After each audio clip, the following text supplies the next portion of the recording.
Hi, my dear students. I hope you guys are doing well. Welcome to this session. So, this is another series for SNAP, right? तो OMETs भी crucial exams हैं. In fact it is good to have some backup options.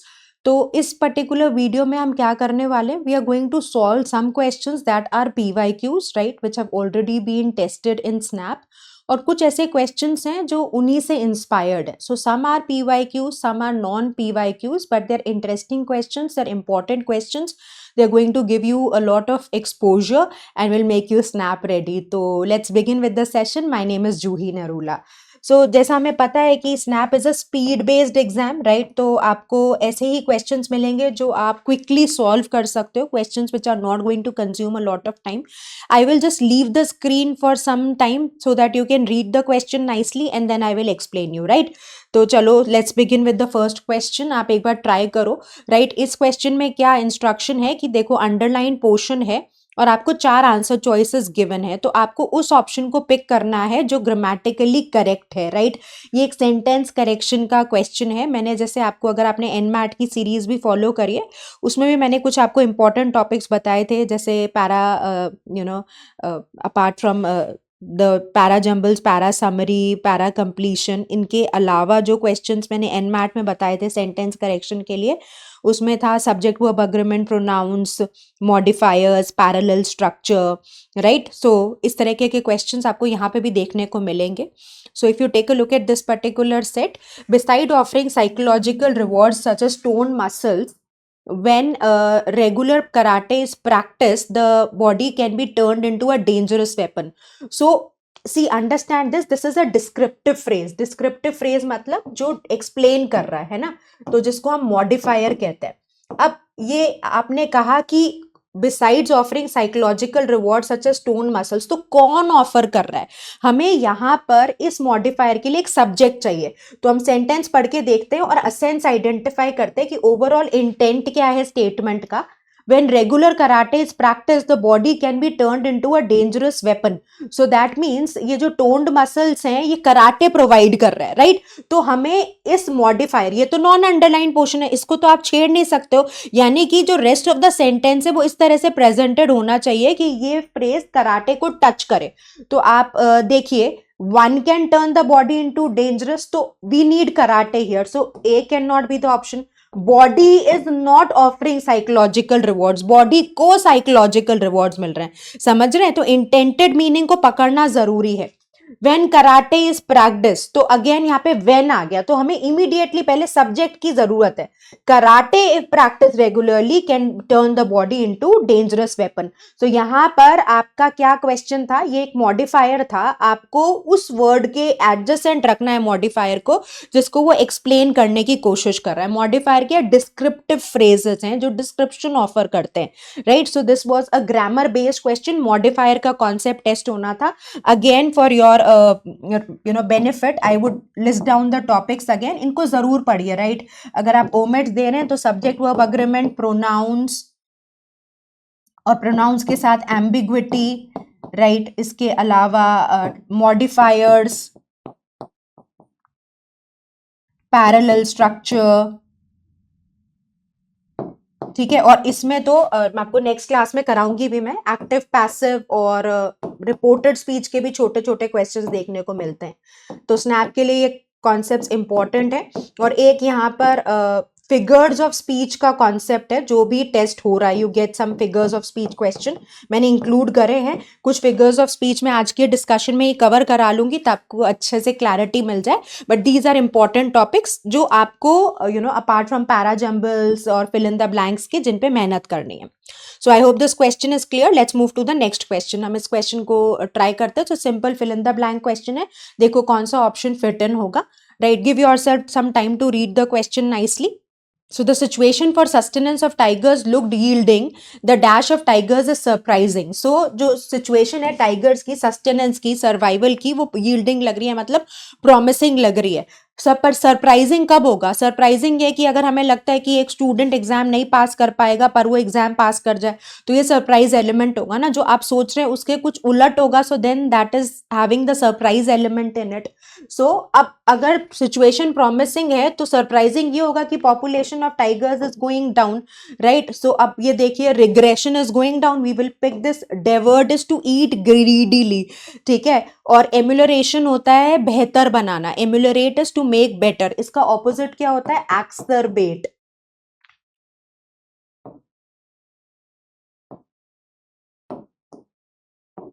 और रेजुनोवेशन होता है revive करना, ठीक है। So now let's move to the next question.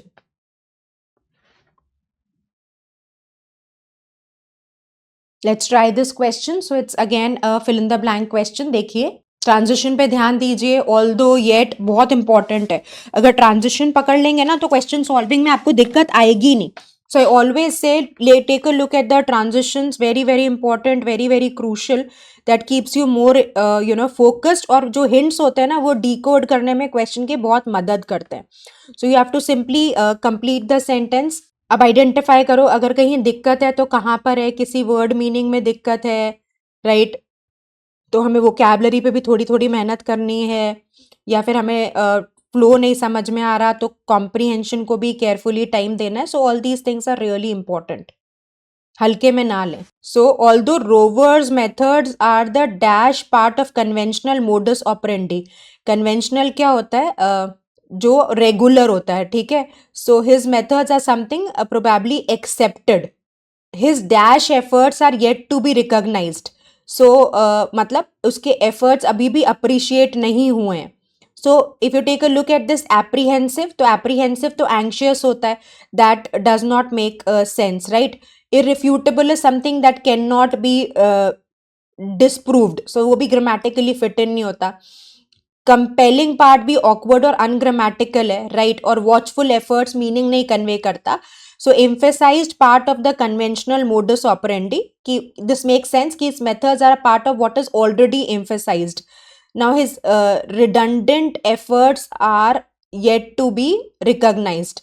So this makes sense, even though his efforts overlap with existing ones, they haven't been recognized as yet, right? So we can pick D as the right answer. Let's take a look at the next question. So it's a synonym question. देखिए, इस तरह के quick questions आपको दिखेंगे SNAP में, because SNAP is what? SNAP is a speed based exam, so you have to be very very quick in answering the questions. So if you know the meaning, the game is sorted. If you do not know the meaning, फिर आप stuck हो जाओगे, right. तो छोटे छोटे मुश्किल, बहुत ज्यादा वर्ड्स नहीं देगा आपको, बट छोटे छोटे वर्ड्स आपको देगा। तो सैटिएट होने का मतलब होता है टू बी कंप्लीटली सेटिस्फाइड, ठीक है, आपकी डिजायर पूरी होना, इच्छा की पूर्ति हो जाना। तो अब यहाँ पर देखिए, हमारे पास पहला ऑप्शन है डायरेक्ट, तो वो तो अलाइन नहीं करता। और ग्रेटिफाई होता है किसी को सेटिस्फैक्शन देना, ये हम पिक कर सकते हैं। मैनेज डिफीट आसान शब्द है, so we will go for B as the right answer. Now next is the word which is mollify. तो मॉलिफाई ट्राई करिए, देखिए मॉलिफाई क्या होता है। अगर मीनिंग पता नहीं है तो कोई बात नहीं, ऐसा सोचिए कि वोकैबुलरी बिल्डिंग हो रही है, right. There could be some questions that you would not know the words. तो मॉलिफाई होता है शांत करना, ठीक है। सो अभी इस केस में देखिए, पॉन्डर होता है सोचना, इन्फेक्ट तो आप ने देखा हुआ है, कोविड तो इन्फेक्शन, इन्फेक्ट टर्म से तो आप भली भांति परिचित हैं। अपीज, अपीज होता है शांत करना, ठीक है। चलिए, let's take a look at the next question. So it's again a filler question. So try this fill in the blank question, everybody, nicely. Try solving these questions parallelly, so that you learn also, you identify your challenges also, you are able to get the approach as well. So the scientist in his research explained the implications of hazardous emissions in the environment. तो transition आ गया दो, ठीक है। उसने implications, hazardous is harmful, ठीक है, तो ये बता दिए हैं। अब यहाँ पे दो आ रहा है, he dash to consider the other factors, तो दो क्या है, परंतु उसने बाकी फैक्टर्स को कंसिडर नहीं किया, राइट। सो हेजिटेटेड तो शर्माना होता है, झिझकना, that will not align. Bewildered होता है बौखला जाना, वो भी अलाइन नहीं करेगा। रेवर्ड होता है रिस्पेक्टेड, ये भी अलाइन नहीं करेगा। फाउंडर्ड, ठीक है, एक आपने फाउंडर पढ़ा होगा, राइट? तो mark Zuckerberg is the founder of Facebook. तो फाउंडर क्या होता है? जो ये तो आप समझते हो, जो स्थापना करता है किसी ऑर्गेनाइजेशन की। So foundered as a verb is that he failed, right? He could not identify the other factors which led to pollution, so we'll pick C as the right answer. Now it's a parajumble question, इसको समय दीजिए, देखिए क्या आप combination बना सकते हैं। If there are options, मेरे को लगता है कि रिलेटिवली गेम बहुत ही सिंपल हो जाता है, पर फिर भी आप ट्राई करिए, अच्छे से क्वेश्चन पढ़िए। सी, at the special school for blind in Gurgaon, computers and braille type notes have made learning much easier. So we are talking about some school which is there, blind school in Gurgaon. What recent drives have done is to help take it further. तो to तो begin नहीं कर सकता discussion को, right? Braille, the tactile writing system for the blind developed in the 19th century, remains the bedrock of many innovations. तो देखिए, जब हम पैराजम्बल करते हैं तो we start with the most broad statement and as we proceed we keep on adding more information to it, right? तो जिसको हम chronological order भी कहते हैं। तो ब्रेल क्या था, पहले तो ये आइडिया इंट्रोड्यूस हुआ है, फिर आप कह सकते हैं कि उसने कंप्यूटर्स और ब्रेल्स को इस स्कूल ने यूटिलाइज किया to make learning more effective या easier. So 3 can be a good opening statement. So this could be our opening statement. Now with the aid of a type note, which is the key corresponding to each of the 6 dots of the Braille code, visually impaired children can take notes as fast as sighted children. So how this type note helps better? ठीक है, तो अब हमारे पास क्या है, हम इस basis पे कोई एलिमिनेशन कर सकते हैं कि भाई 3 is a good statement to begin with, right? So 1 से नहीं बिगिन करते, पहले ब्रेल के आइडिया को इंट्रोड्यूस करेंगे और पहले टाइप एड मतलब सपोर्ट। तो पहले आप इनिशियली आइडिया तो इंट्रोड्यूस करिए कि टाइप नोट किसको सपोर्ट कर रहा है। So again 4 can not be a good opening statement and like I told you कि 1 ओपनिंग नहीं हो सकता, तो क्लियरली बचा ही आपके पास सी।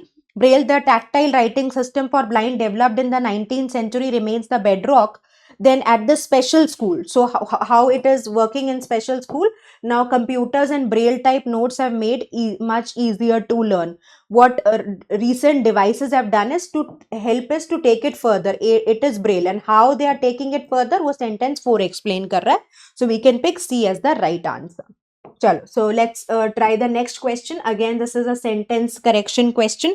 So अगर आपने NMAT की तैयारी करी है, आपने OMATS के सेशन अटेंड करे हैं, तो I'm sure ग्रामर के ये कॉन्सेप्ट्स कवर हुए होंगे, तो आपको कोई खास तकलीफ नहीं आने वाली। फिर भी I'll give you some time to solve the question nicely.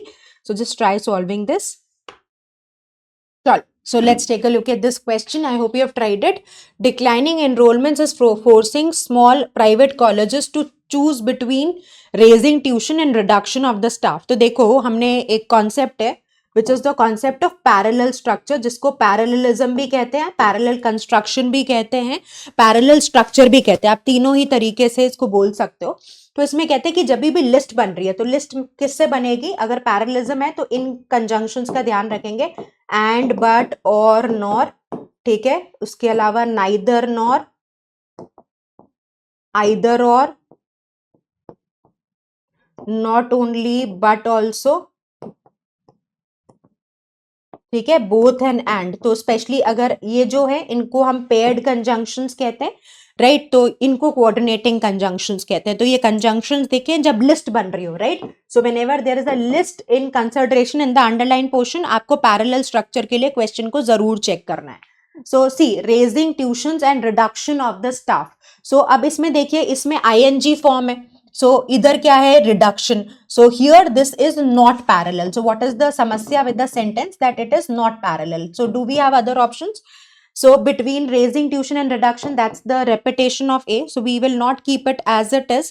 A का मतलब same होता है, कई choices में same देते हैं कि भाई जो existing form है क्या तुम उसी से satisfied हो, उसी को रख लें, तो that's not the case. We are not keeping the same choice. Among raising tuitions, तो इन्होंने क्या किया? बिटवीन की जगह अमंग कर दिया। बिटवीन आप कहाँ पे यूज करते हैं? When we are talking about two. और अमंग कब करते हैं? When we are talking about more than two. अभी तो हमारे पास दो ही बात कर रहे हैं ना हम। There is one choice raising tuition, another reduction of staff. So among is irrelevant, right? ये ट्रैप था कि भाई आपको चेंज करके दिखा दिया बिटवीन अमंग और आपको लगे कि क्या अमंग और बिटवीन की गलती थी, नहीं थी। सो बिटवीन रेजिंग ट्यूशंस और रिड्यूसिंग स्टाफ। अब देखिए रेजिंग और रिड्यूसिंग दोनों आईएनजी फॉर्म्स ले आए, पर और कर दिया विच changes the meaning of the sentence. तो जब भी आप ग्रामर का क्वेश्चन करें, आप तीन चीजों का ध्यान रखें कि जो आपका करेक्ट आंसर है वो कंसिस्टेंट हो, यानी कि वो ग्रामेटिकली करेक्ट हो, आपका जो एग्जिस्टिंग एरर है वो रेक्टिफाई हो जाए, कोई नया एरर ना इंट्रोड्यूस हो, सेकंड प्रिसाइज हो। ये सारे ही सेंटेंस करेक्शन के क्वेश्चंस में एप्लीकेबल रहेगा। प्रिसिशन में मतलब कि जो इंटेंटेड मीनिंग है वो चेंज ना हो। तो यहाँ पे देखिए ना, इंटेंटेड मीनिंग चेंज हो गया, so that is the reason. दो रेजिंग और रिड्यूसिंग की प्रॉब्लम यहाँ पे सॉर्टेड है, बट यहाँ पर और आ गया, जबकि ओरिजिनल आइडिया एंड है, राइट। So we'll go for D, between raising tuition and reducing staff. तो देखिए आईएनजी फॉर्म है, ओरिजिनल आइडिया इंटैक्ट है, precision and the third will be concession। अगर फिर भी दो choices में फंस जाते तो pick the one which is able to convey the idea in fewer words, right। जो important slide है इसको note कर लेना, बाद में जहां भी आपके notes बने उसमें important pointers होने चाहिए, ठीक है। चलिए, सो मैंने आज आपको modifier का question भी दिखा दिया है, parallel structure का भी दिखा दिया। snap में इससे मुश्किल सवाल आएंगे नहीं, more or less अगर आपको ये दोनों questions पकड़ में आ गए तो आप questions tackle कर लेंगे, ठीक है। चलिए आगे बढ़ते। Let's try this para-jumble question. You again have the options, which makes the game easier. So try solving this set, right? Chalo, so let's take a look at this particular question. The attack is undetectable for two reasons. तो ये देखो यहाँ पर this can let's see, there are two reasons. तो the second reason, तो आपको समझ में आता है कि two reasons में से एक reason हमें second reason मिल गया. It's so tricky, that's unclear what the attack is attempting to do. For one, the request looks plausible. An invitation to view a Google document appears to come from an existing contact. Now, it is sent via a particularly sneaky invitation to fake a Google Doc. Journalists are swapping warnings about an apparent phishing attack. तो किस attack की बात करें? phishing attack की बात करें तो clearly 5 is an opening statement. तो निकाल दो A और B को तुरंत, right? If 5 is an opening statement, then how this phishing attack is done, that 4 is explaining. तो यहाँ तक तो pretty much आप clear ही होंगे कि 5 4 1 and then it is undetectable for two reason. तो पहले आप थर्ड में पहला रीजन देंगे, फिर सेकेंड रीजन देंगे, तो 3 और 2 मैंडेटरी स्टैब्लिश हो जाएगा, राइट। सो पहले first reason, then you will talk about the second reason, right. So that is the reason we will pick C as the right answer. तो जो पैरा जंबल्स आपको मिलेंगे स्नैप में वो इतने टाइम कंज्यूमिंग नहीं होंगे, ऑप्शंस भी रहेंगे। Just look for these 1 and 2 type के इंडिकेटर्स जो आपको क्रोनोलॉजी डिसाइड करने में मदद करें। ब्रॉड स्टेटमेंट से स्टार्ट करिए, मैंडेटरी पेयर्स बनाइए और जितना हो सके ऑप्शंस को यूटिलाइज करिए, ठीक है। चलिए, so let's proceed with the next question. So you have to this is a PYQ, right? This question is a PYQ. This has been already tested in Snap, तो try करो। Again देखो words ज़्यादा typical नहीं है, question का style थोड़ा interesting है, तो आपको एक ऑप्शन पिक करना है आंसर चॉइसेस में से तो दोनों ब्लैंक्स को फिट इन करता हो। कहीं आप इसमें क्या कर सकते हो, you can start with any of the blanks, right? The jury failed to grasp the full extent of her testimony. You have to pay duties on your goods that you extend into the country. तो extend तो doesn't make sense. You have to pay duties on goods that you meaning into the country. Again, this does not ठीक है, make sense. Now the jury failed to grasp the full import of her testimony. इसको आप रख सकते हो, you have to pay duties on goods that you import into the country. ये दोनों blanks में fit in होता है। तो jury failed to grasp the full bring of her country. This is not aligned. You have to pay duties on goods that you bring into the company. Bring में भी second blank में fit in होता but first में नहीं होता, import दोनों में चलेगा। So we will go for C as our answer. चलिए, so this is a very interesting question जो मैं आपको शुरू में कहती कि फिगर ऑफ स्पीच के हमें क्वेश्चंस देखने को मिलते हैं, राइट। तो मैं आपको ये 4 फिगर्स ऑफ स्पीच तो अभी एक्सप्लेन कर देती हूँ। पहले आप एक बार क्वेश्चन ट्राई करो। ये मेरा अंडरलाइन पोर्शन है, इसमें फिगर ऑफ स्पीच का इस्तेमाल किया हुआ है। आपको चेक करना है कौन सा फिगर ऑफ स्पीच है उन ऑप्शंस में। बाकी I will explain in detail what figures of speech are. एक बार आप 10 सेकेंड लेके क्वेश्चन ट्राई कर लो।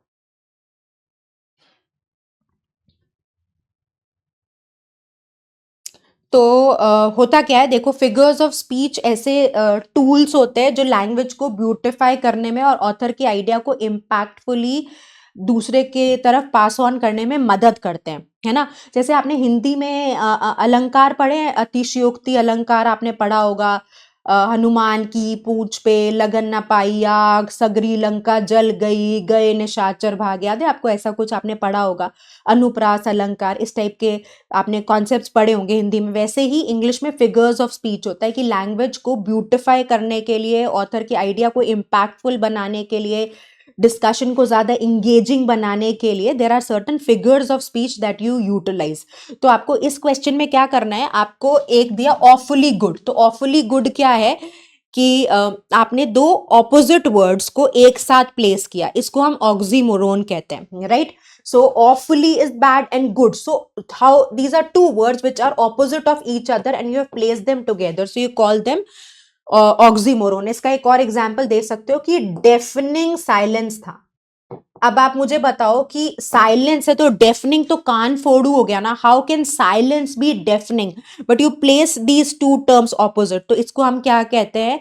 This is what we call oxymoron. ठीक है ना। नेक्स्ट इसमें मैंने ऑप्शन जो हमें मिले थे, आयरनी। आयरनी होता है दो कॉन्ट्रास्टिंग स्थितियां, जिसको हिंदी में विडंबना कहते हैं। जैसे पुलिस ऑफिसर के घर चोरी हो गई, ट्रैफिक पुलिस का चालान कट गया, फायर ब्रिगेड के ऑफिस में आग लग गई, मैरिज काउंसलर का डिवोर्स हो गया। So this is basically irony. Hyperbole जो मैंने आपको बताया था, बढ़ा चढ़ा के बात बोलना, एग्जैजरेट करना।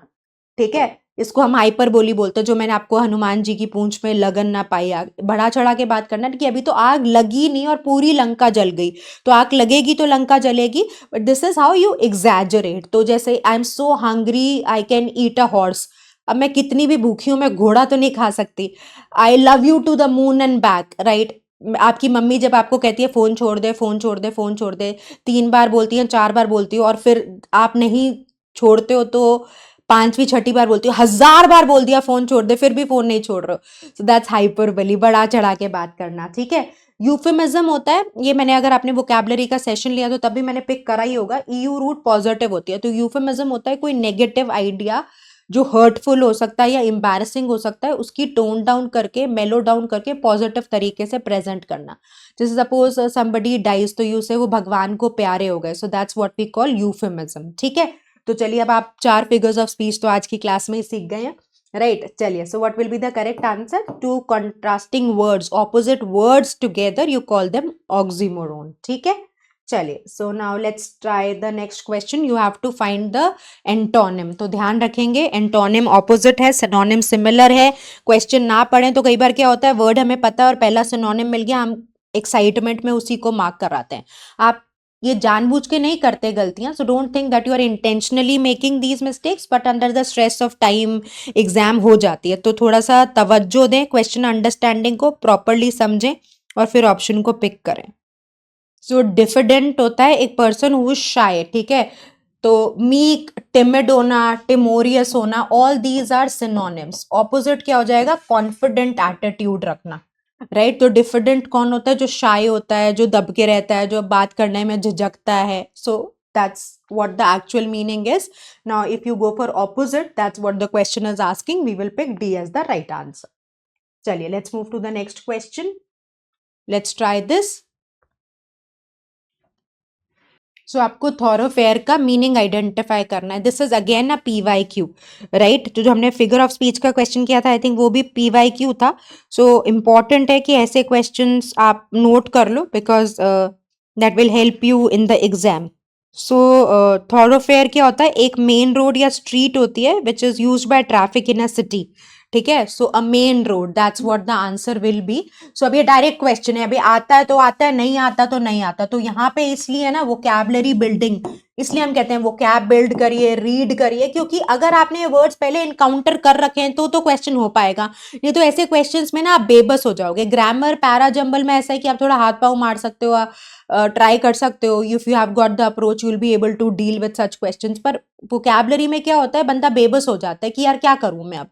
तो इसलिए अभी भी वोकैबुलरी ऐसा है जो आप एग्जाम के दिन तक भी कर सकते हो। तो 15-20 मिनट का अगर आपका पेपर दे रहे हैं आप, तो 15-20 मिनट काम करते रहिए, राइट? आप एनीवेज अगर अभी 0 पे हैं तो एग्जाम में अगर रोज भी 20 मिनट काम कर रहे हैं तो आज के दिन से तो बेहतर ही होंगे, राइट? तो ऐसा मत सोचिए कि अब तक तो मैंने वोकैबुलरी करी नहीं, अब 10 दिन में मैं क्या तीर उखाड़ लूंगा। सो don't think like this, right? What ever little time you have, keep on investing, keep on building your vocabulary, that will really help you in the exam. ठीक है, चलिए, so let's try this particular question. So you have to pick the word which has got the correct spelling. अब again, this is really a question where teacher can't help you. If you know the meaning of the words, the question is easy. नहीं पता तो फिर आप फंस जाओगे, right? So in that case, B, C, D की spelling incorrect है, right? Idiosyncrasy will be the answer. This has the right spelling. So this is again a PYQ, right? This is a PYQ. This question is a PYQ. जो हमने thoroughfare का करा था. This is also a PYQ, right? This is a PYQ. So we are picking a lot of PYQs also, right? Again, this was a PYQ which I already told you, right? So it's a mixed bag. कुछ आप PYQs का exposure ले लो, कुछ आप similarly aligned questions सीख लो, right? तो देखो अब ये part of speech का question है. It's a very humble concept, right? Parts of speech is something जो आपने junior classes में सीखा होगा. एक बार question try करो. मैं भी आपको एक बार parts of speech का quick revision इस question के बाद करा देती हूँ, right? So it's basically interjection, right? चलिए, so अब interjection क्या होता है पहले मेरे को आपको ये समझाना पड़ेगा, तो उससे पहले हम parts of speech पे चलते हैं.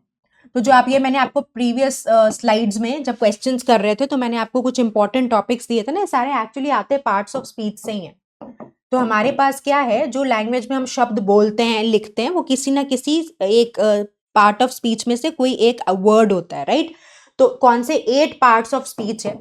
पहला होता है आपका नाउन. सो नाउन जो आप हिंदी में पढ़ के आए थे जिसको संज्ञा कहते हैं, राइट? किसी व्यक्ति वस्तु स्थान के नाम को संज्ञा कहते हैं. Name of a person, place, animal और a thing, that something that you call noun. तो आप देखोगे ना ग्रामर कहीं ना कहीं सारी लैंग्वेजेस का कुछ कुछ कॉमनैलिटी को लेकर ही काम करता है. सो नाउन्स हो गए आपके नेम, प्लेस, पर्सन, एनिमल और अ थिंग. जैसे Juhi is a noun, right? Jaipur is a noun, dog is a noun, cat is a noun, cow is a noun, table is a noun, right? So collective nouns जैसे अगर हम कहें herd is a noun, crowd is a noun, right? So एक आपका question में जो next class में include कराऊंगी, क्योंकि आज मुझे था पार्ट्स ऑफ स्पीच रिवाइज कर लेना, ताकि वो नेक्स्ट क्लास में जो नेक्स्ट स्नैप का वीडियो आएगा उसमें आपको करने में मजा आएगा, and you will feel more confident also. ठीक है, तो उसमें एक सेंटेंस गिवन था, उसमें पोर्शंस हाईलाइटेड हैं और आपसे पूछा है कि ये कौन सा पार्ट ऑफ स्पीच है. इट्स अ लॉन्ग सेंटेंस, तो काफी स्कोरिंग क्वेश्चन है. I will do it in the next class. ठीक है, so nouns. Then the second part of speech is pronouns. Pronouns क्या होता है? सर्वनाम. इनको हम क्या बोलते हैं? रिप्लेसर्स. The words that we use instead of nouns, संज्ञा के स्थान पर प्रयोग किए जाने वाले शब्दों को सर्वनाम कहते हैं, right? So the words that we use instead of nouns, we call them pronouns, right? So pronouns में क्या आ गया? His, her, they, them, us, he, she, me, I, my, all these are basically pronouns, right? So words that we use instead of nouns. तो आपके दो ये हो गए parts of speech. अब अगर हम आगे बढ़े तो तीसरा क्या होता है? तीसरा होता है वर्ब्स. वर्ब्स क्या होती है? क्रिया. सो एक्शन, जो बता रहा है कि सेंटेंस में एक्शन क्या हो रहा है. कोई भी सेंटेंस इंग्लिश में बन ही नहीं सकता without having a verb in it, right? State of existence भी वर्ब है. जैसे इफ आई से air is present in the room, in this case is a verb, right? If I say Juhi is a trainer, so then is a verb. You are writing the rules, so are writing, right? ये पूरा क्या हो गया? इसको verb phrase कह दिया. तो verb और टेंस में क्या अंतर होता है? वर्ब बताता है तुमको कि एक्शन हो रहा है, और टेंस क्या बताता है? टेंस तुम्हें टाइम ऑफ एक्शन बता देता है. तो अब इस केस में क्या हो रहा है? एक्शन तो राइट का है, पर कब हो रहा है वो तुमने देखा कि मैम इस केस में आपने क्या किया ना, इस केस में आपने प्रेजेंट कंटिन्यूअस टेंस का इस्तेमाल किया. वो क्या होता है? इज, एम या आर, ये एक हेल्पिंग वर्ब है. इसके साथ तुम वर्ब का मेन फर्स्ट फॉर्म ले लेते हो जो इस केस में राइट है, प्लस आईएनजी लगा देते हो. ठीक है, सो what is this? This is you are writing the rules. So action happening at the time of speaking. तो हमने इस केस में कौन सा हमारा मेन वर्ब क्या था? राइट. पर हमारा टेंस क्या है? Tense is present continuous. इसको प्रोग्रेसिव भी बोलते हैं. तो तुमको अगर कहीं प्रोग्रेसिव मिले तो तुम घबरा मत जाना, ये क्या नई सी चीज आ गई, राइट? सो कब यूज करते हैं present continuous? Action happening at the time of speaking.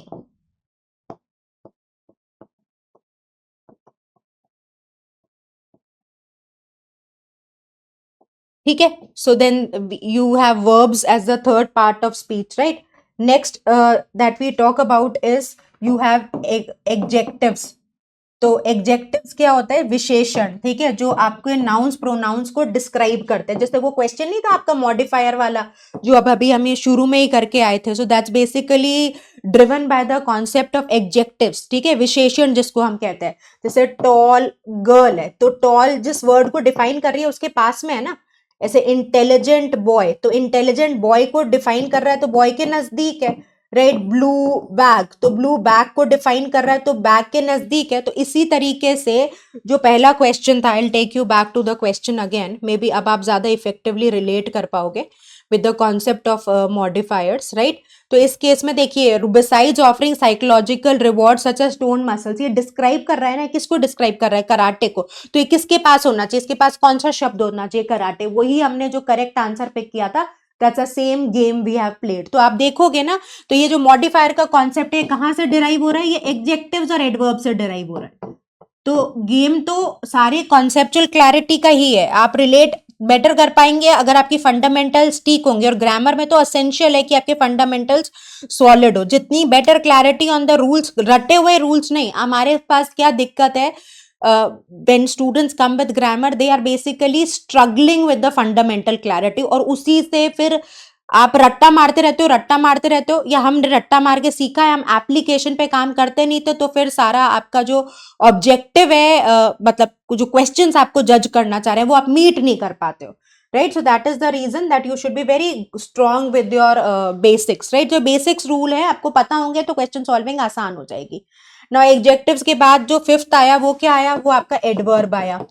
Adverbs हमें पता है क्रिया विशेषण, तो जो वर्ब्स को डिस्क्राइब करेंगे, जो एडवर्ब्स को डिस्क्राइब करेंगे और एडजेक्टिव्स को भी डिस्क्राइब करेंगे, ठीक है? So if I take a look at the first statement, she runs carefully, मैं सेम ही एग्जांपल लेती हूँ क्योंकि एक एग्जांपल से आप कनेक्ट कर जाते हो ना तो कॉन्सेप्ट आपका सेटल हो जाता है। तो शी मेरा सब्जेक्ट है, यानी कि प्रोनाउन बोल दीजिए आप। सब्जेक्ट क्या होता है? कर्ता, doer in the sentence, who और what are we talking about. तो रन्स मेरा वर्ब है, और वर्ब कैसे हो रहा है? हाउ। एडवर्ब क्या करता है? हाउ को डिस्क्राइब करने की कोशिश करता है। How is she running?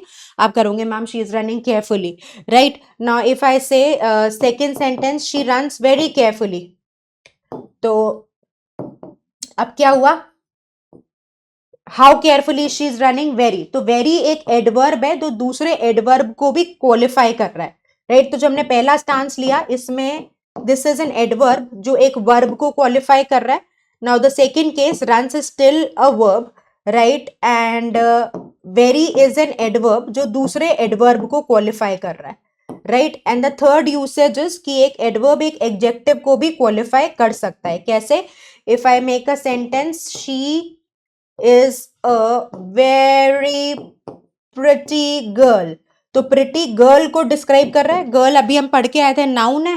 Pretty adjective है क्योंकि लड़की कैसी है? प्रिटी है, तो this is adjective, this is your noun. So pretty girl को डिस्क्राइब कर रहा है, प्रिटी एडजेक्टिव है, और कितनी प्रिटी है? Very pretty. तो वेरी एक एडवर्ब है जो एडजेक्टिव को क्वालिफाई कर रहा है। तो all three usages are there. बस इसको रट्टा मत मारिए, इसको क्वेश्चन सॉल्विंग में प्रैक्टिकली इंप्लीमेंट जब करना सीख जाएंगे तो आपके काफी क्वेश्चंस तो इन्हीं फंडामेंटल पार्ट्स ऑफ स्पीच की अंडरस्टैंडिंग से आप सेल थ्रू कर जाओगे, right? Now next, what is the part of speech? Sixth is basically your prepositions, ठीक है?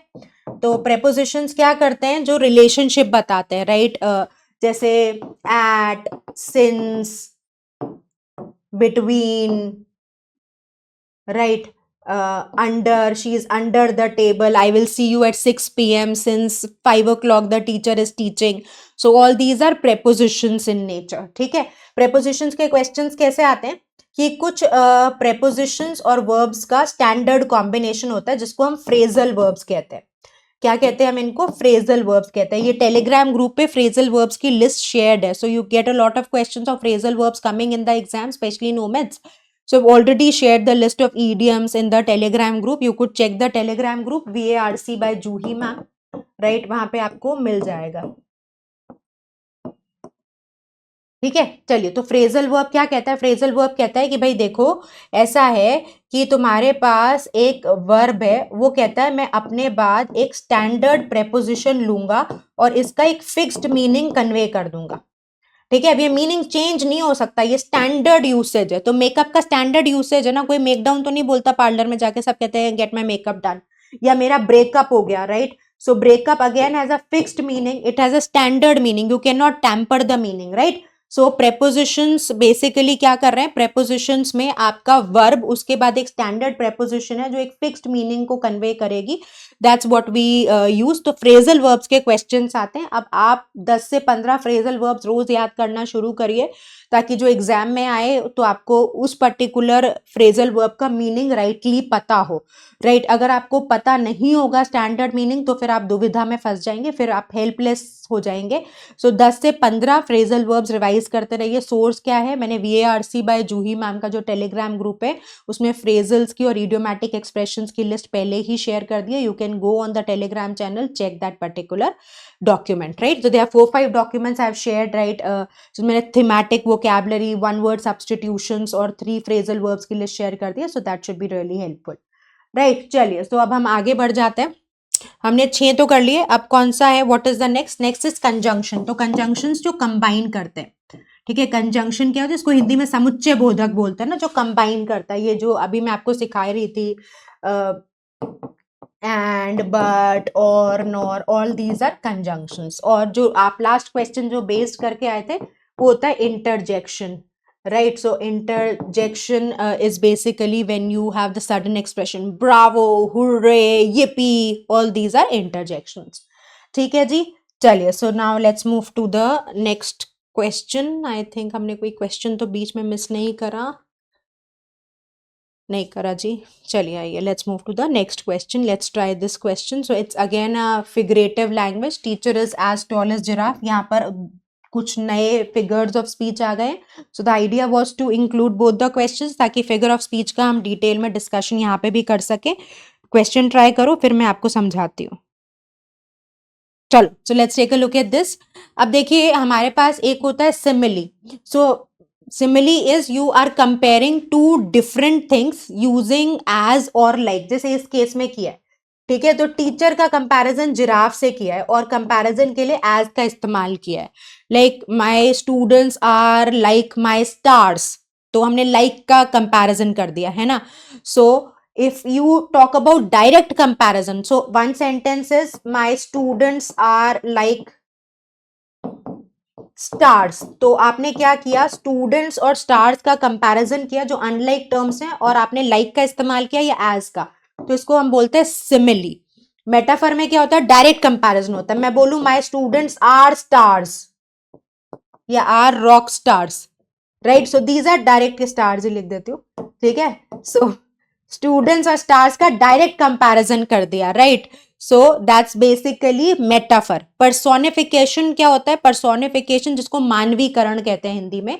आप एक नॉन लिविंग थिंग को एक ह्यूमन फीचर डिस्क्राइब कर देते हैं। जैसे आपने सुना है, धीरे बोलो, दीवारों के भी कान होते हैं। सो दीवारों के कान थोड़ी होते हैं, बट आपने दीवार को कान दे दिए, right? So the sky cried that day. अब स्काई रोएगा थोड़ी, but you have given a human instinct और human trait to non living thing, उसको आप क्या कहते हो? पर्सोनिफिकेशन कहते हो, ठीक है? हाइपरबोली मैंने आपको समझा दिया था, एग्जैजरेशन, बढ़ा चढ़ा के बात करना। I love you to the moon and back, that's an example, ठीक है? चलिए, so let's further proceed.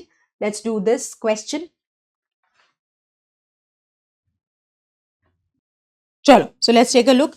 The scam dashed the image of the ruling party and contributed to its eventual downfall. Scam क्या होता है? घोटाला, और eventually downfall हो गया। तो जो स्कैम था, घोटाले ने इमेज के साथ क्या किया होगा? इमेज को खराब किया होगा, राइट? सो एम्यूलरेट, बेहतर करना होता है। डिमांडेड हो नहीं सकता, सी वर्ड हो नहीं सकता। सलीड, सलीड होता है धब्बा लगा देना। So A is the right answer. Now let's move to the next question. Please try this.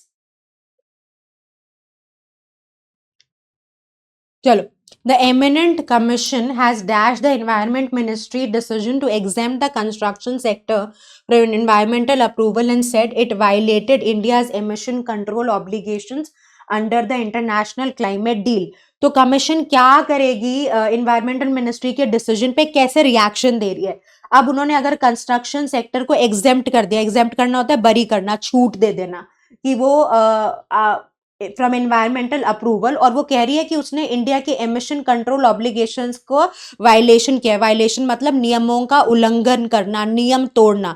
तो अगर आप नियमों का उल्लंघन कर रहे हो तो आप किसी को क्या कहोगे, आप तो उसी आइडिया पे डिस्कशन को लेकर चलोगे ना, कि भी फिर तो डांट पड़ेगी, राइट, फिर स्कोल्ड करेगी। So that could be our predicted word, right. Glorify तो वाह, जैसे इंडिया ने मैच जीत गया विमेन वर्ल्ड कप, हम घर लेकर आ गए तो कैसे पूरी टीम की वाहवाही हो रही है, वो ग्लोरिफिकेशन है।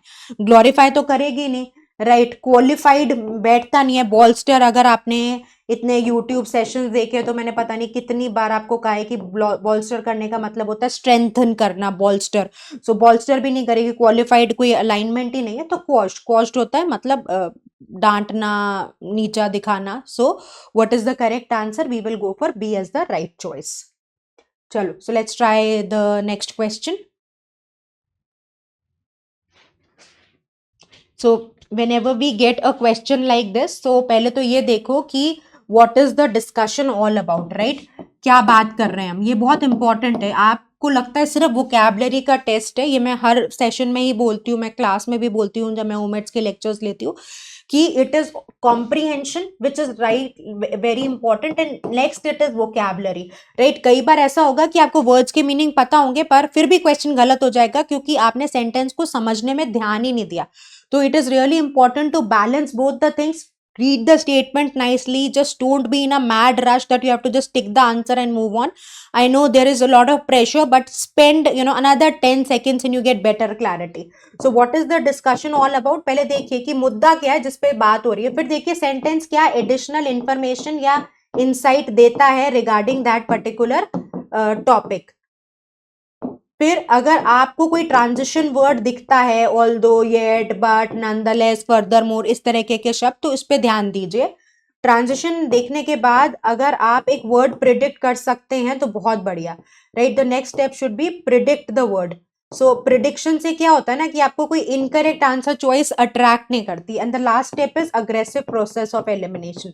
तो आइडियली ये सिस्टमैटिक अप्रोच रहती है fill in the blank question को सॉल्व करने की। Even if it's a quick question, थोड़ा सा ज्यादा समय दे देंगे समझने के लिए कि सेंटेंस ओवरऑल क्या आइडिया कन्वे कर रहा है, तो आप बेटर कंट्रोल में रहेंगे। वो आप ही की क्वेश्चन सॉल्विंग को इम्पैक्ट क्रिएटिंग बनाएगा, इफेक्टिव बनाएगा। हमें तो इवेंचुअली जल्दी करना ही है पर सही भी तो करना है, राइट।